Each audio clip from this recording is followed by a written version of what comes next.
ஒருவேளை பூமி பின்னோக்கி சுற்றினா காலங்கள் பின்னோக்கி நகரும், இல்லைன்னா பருவநிலைகளில் மாற்றம் ஏற்படும்னு சிலர் சொல்லி நீங்கள் கேள்விப்பட்டிருப்பீங்க. இதெல்லாம் உண்மையானா நிச்சயமாக கிடையாது. எதனால்னா இந்த ஒட்டுமொத்த அண்டமும் ஒரு பக்கமாக நகர்ந்துட்டுருக்கு.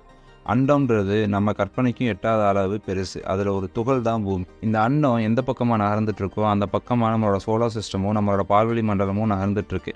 இதில் பூமி மட்டும் தனியாக பின்னோக்கி சுற்றுறதுக்கான வாய்ப்பே கிடையாது. இதெல்லாம் மீறி பூமி பின்னோக்கி சுற்றணுன்னா முதல்ல பூமி நிற்கணும். ஒரு நொடிக்கு 8 கிலோமீட்டர் வேகத்தில் சுற்றிட்டு இருக்க பூமி சடனாக நின்னா ஒன்று 2 உடஞ்சிரும், இல்லை பல துகள்களை கூட உடையறதுக்கான வாய்ப்புகள் இருக்குது. சரி, ஒருவேளை பூமி மெதுவாக நின்று பின்னோக்கி சுற்றலாம் அப்படின்னா பூமியில் நிலையில்லாத எல்லா பொருள்களும் விண்வெளியில் பறக்க ஆரம்பிச்சிடும், பூமி உட்பட.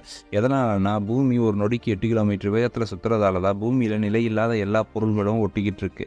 இதை நம்ம ஈர்ப்பு சக்தின்னு சொல்லுவோம். ஸோ பூமி பின்னோக்கி சுற்றுறது அப்படின்றது முற்றிலும் ஒரு கற்பனை, அதுக்கு சாத்தியமே இல்லை. மேலும் இது போன்ற வீடியோக்களை பார்க்குறக்கு என்னோட சேனலை சப்ஸ்கிரைப் பண்ணிக்கோங்க.